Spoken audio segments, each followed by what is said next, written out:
La France était le premier exportateur mondial de vin en valeur. Le secteur des vins et spiritueux est même un fleuron de l'économie française à l'export, puisqu'il représentait le 3e poste excédentaire de la balance commerciale, avec une contribution positive de 9,5 milliards d'euros. C'est vrai, la douane est la seule administration présente tout au long du cycle vitivinicole, de la plantation des vignes jusqu'à l'exportation des vins. Afin d'illustrer au mieux cette implication des services douaniers dans le secteur, notre matinée a été donc répartie, divisée en 3 tables rondes. Nous sommes dans une période, disons-le, de transition, de changement, à l'aune des changements réglementaires qui ont eu lieu depuis le début de l'année et qui vont continuer, et puis aussi parce que nous avons des outils informatiques nouveaux qui vont se déployer dans les 2, voire les 3 années qui viennent.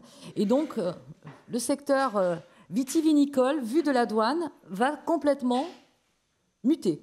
Hein, voilà, vous connaissez la mutation en tant que viticulteur. Eh bien là, nous avons, nous aussi, une mutation qui va profondément changer notre rôle aussi et notre rôle vis-à-vis de vous. Je pense qu'on peut dire que l'année 2015 a été une année charnière, hein, une année aussi d'intenses travaux, parce que nous avions des obligations de résultats, et pas seulement de moyens. On devait être à l'heure le 1er janvier 2016 pour mettre en œuvre un régime, la directrice générale l'a dit, le nouveau régime des autorisations de plantation, avec des enjeux économiques majeurs. Vitiplantation, j'ai eu la question, et aujourd'hui, depuis sa mise donc en place, depuis le début donc janvier, est appréciée, je dis, par la facilité de l'utilisateur. Je le dis, il y a quelques bugs, ça se peut, parce qu'il y a un numéro de SIRET qui n'est pas à jour, parce qu'il y a un problème de conversion qui n'est pas effectué pour des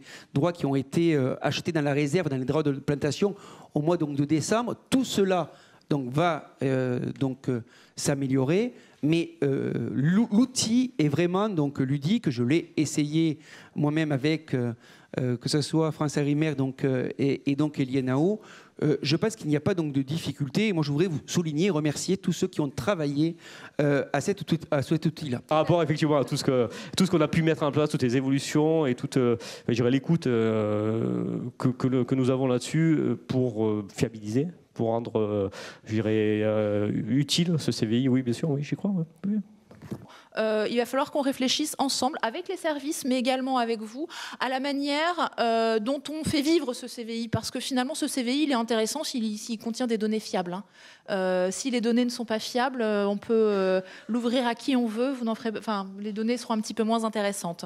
Donc, comment finalement on peut se nourrir mutuellement ? Parce que voilà, vous avez besoin des données du CVI, mais finalement, il y a d'autres organismes qui interviennent en matière de contrôle, et nous en avons besoin également de ces données. Donc je pense qu'il y a un intérêt largement partagé à collaborer de manière fructueuse, comme on sait déjà le faire. Et l'idée de ce portail Ciel, c'est d'être aussi en connexion au niveau du SI douanier, du système informatique douanier, avec toutes les autres applications. Parce que qui dit contribution indirecte, c'est le produit, c'est la déclaration fiscale, c'est les recettes fiscales aussi, mais c'est aussi la circulation du produit, donc c'est aussi EM16 Gamma, c'est aussi le CVI, et donc l'architecture de Ciel va venir s'insérer et construire le SI fiscal qui va s'intégrer dans le SI douanier. Donc oui, 2016, c'est l'année de Ciel, et l'idée de Ciel aussi, c'est de simplifier et d'harmoniser. Et là où notre rôle va être aussi essentiel vis-à-vis de vos services, c'est notre capacité à mobiliser le vignoble et à les former. On l'avait fait à l'époque de Gamma. Dans le Rhône, par exemple, en 1 an et demi, on avait formé 600 entreprises à l'utilisation de Gamma. Donc on va avoir ce nouveau défi pour la DREM et peut-être, si Gamma arrive au niveau national, relancer un lot de Gamma au niveau national. Donc on a toujours un rôle important à jouer avec vous à ce niveau-là. Et évidemment, on le fera d'autant plus qu'on est sûr qu'on récupérera l'ensemble des informations et que toutes ces informations seront fiables, qui est aujourd'hui notre enjeu majeur. Et c'est une boîte aux lettres donc, qui permettrait donc, à l'ensemble des opérateurs, à l'ensemble des professionnels qui ont des questions techniques et réglementaires, eh bien, voilà, de nous les poser. Et l'engagement que je prends ici devant vous, qui est un engagement très fort, très ferme, est de vous répondre dans la journée, sous 24 heures. Nous l'avions fait hier pour Gamma, nous le ferons demain pour Ciel. Imaginez aussi d'utiliser tout ce travail pour se projeter un petit peu au-delà des frontières. On a une filière qui est suivie de manière extraordinairement exhaustive pour garantir à la fois la qualité des produits et la protection du consommateur. Et on dispose d'un véritable savoir-faire administratif que l'on ne valorise sans doute pas à sa pleine mesure à l'international. On parlera ce soir, bien plus tard, du statut de l'opérateur économique agréé. C'est quelque chose d'extraordinairement important.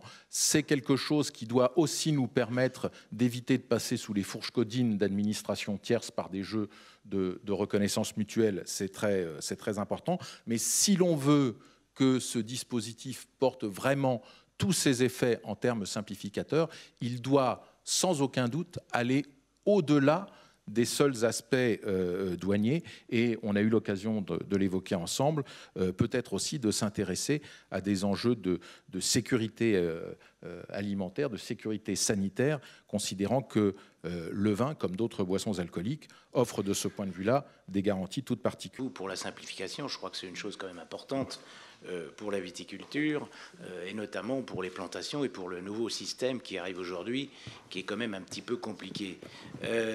Monsieur Lespée, vous allez avoir un rôle quand même important aujourd'hui, puisque c'est vous qui allez attribuer les droits de plantation. France Agrimaire, les autorisations de plantation, d'après ce que j'ai compris. Bon, on revient de loin, on était à la libéralisation, on a tous travaillé sur ce dossier. Donc on voudrait bien savoir un petit peu comment ça va se passer. Et c'est vrai qu'il y a une inquiétude des viticulteurs, je les remonte ici, par rapport aux AOC, aux IGP et aux terrains qui vont être plantés qui ne sont pas en appellation. Il y a une grosse inquiétude des viticulteurs. Alors, par quels critères vous allez donner les autorisations aujourd'hui? Puisqu'on avait souhaité, tous, on avait souhaité bien sûr qu'on puisse avoir zéro plantation. Je souhaiterais vous faire part des préoccupations des professionnels locaux, les viticulteurs et coopératives, qui comprennent bien les enjeux de la mise en place de ce statut. Donc, ils m'ont fait part des conséquences financières que cela représentait pour eux, en dehors des lourdeurs administratives, pardonnez-moi de le dire comme ça, même si on va vers la simplification, il y a encore des éléments qui resteraient à améliorer. Aujourd'hui, on reçoit du papier. Demain, les flux vont être inversés, comme l'a souligné tout à l'heure M. Aymar, et ce n'est plus la douane qui va envoyer le papier avec les renseignements économiques dessus aux interprofessions, mais ce sont les ressortissants des interprofessions qui vont effectivement donner à leur interprofession les données économiques pour ensuite leur permettre de gérer donc toute la production et de valoriser la production, notamment sur les marchés à l'exportation. L'OEA fiscale, c'est quelque chose d'assez intéressant. L'OEA fiscale, c'est quelque chose d'intéressant. On y réfléchit également. Mais ça dépasse largement, bien évidemment, le cadre de la douane, puisque qui dit OEA fiscal dit également DGFiP, puisque derrière, il peut y avoir des conséquences aussi DGFiP. Pourquoi? Tout simplement parce que la Direction générale des douanes, en ce qui concerne la réglementation des contributions indirectes, relève du Code général des impôts. Donc le Code général des impôts, ça va au-delà des seules contributions indirectes. Donc c'est quelque chose d'extrêmement intéressant, mais qu'il faudra partager aussi avec nos collègues peut-être de la DGFiP. Je vois dans ce statut et dans la démarche de certification un outil d'organisation de la fonction douane. Alors, sécurité aussi, mais sûreté sécurité aussi, mais disons que c'est une démarche qui est faite par ailleurs pour d'autres certifications, donc qui est un petit peu moins, qui n'est pas secondaire dans l'OEA, mais qui est déjà souvent mise en place. En tout cas, chez nous, c'était le cas. La sécurité était déjà un sujet très travaillé quand on est passé au OEA. Donc, on a juste eu à prendre les process et les procédures et tous les écrits qui existaient par ailleurs et les utiliser dans l'OEA. C'est un statut qui est porteur et parce que justement le secteur viniviticole est un secteur exportateur. Tout à l'heure j'ai noté les termes, les chiffres, notamment troisième poste excédentaire du commerce extérieur, premier exportateur de vin mondial. Ça a du sens d'être opérateur économique agréé. Et si je regarde les chiffres, effectivement que 4,25%. Alors je me dis, c'est qu'on a manqué de pédagogie, on a manqué de dire à ce secteur très excédentaire, mais vous exportez, donc allez vers l'opérateur économique agréé. On l'a dit également, c'est un projet d'entreprise. Je dirais même que c'est un projet de chef d'entreprise. Parce que, comme c'est structurant, la douane est recentrée. La douane est en relation avec le service qualité, avec la relation le service logistique, avec le service ressources humaines, la comptabilité. Enfin, tous les services ont trait à un moment donné, parce que l'entreprise est tournée vers l'exportation, ont trait à la douane à un moment donné. Le fait d'avoir, c'est la clé d'entrée, d'avoir toute une série d'autorisations qui seront offertes à l'opérateur économique agréé. Pourquoi ? Il y a une douzaine d'opérations, nous les avons comptées dans le Code des douanes de l'Union, qui permettent, parce que vous êtes opérateur économique agréé, d'avoir accès à ces garanties sur dispense de garantie ou réduction de garantie, mais également à des avantages en matière de transit, des avantages en matière de simplification, de dédouanement. Et il y en a une douzaine dans ce cadre-là.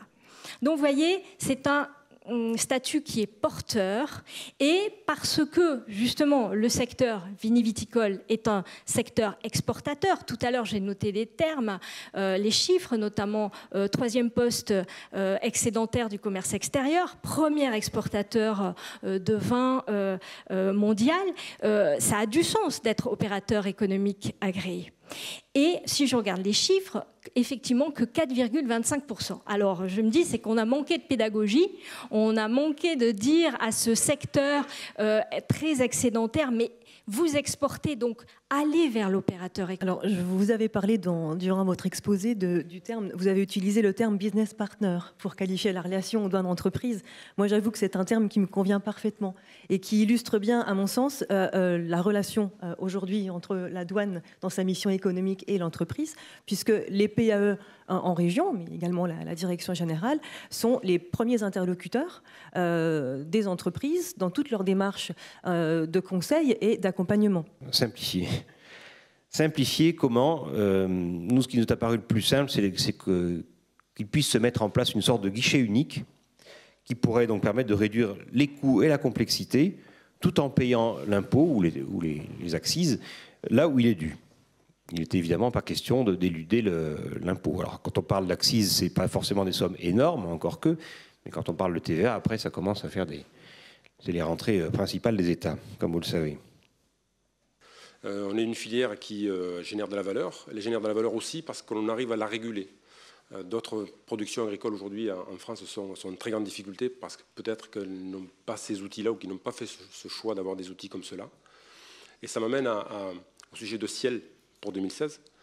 Il devra pouvoir avoir l'ensemble des DRM d'une manière ou d'une autre. Et le sujet des CVO n'est pas un sujet. De toute façon, les CVO seront perçus, hélas.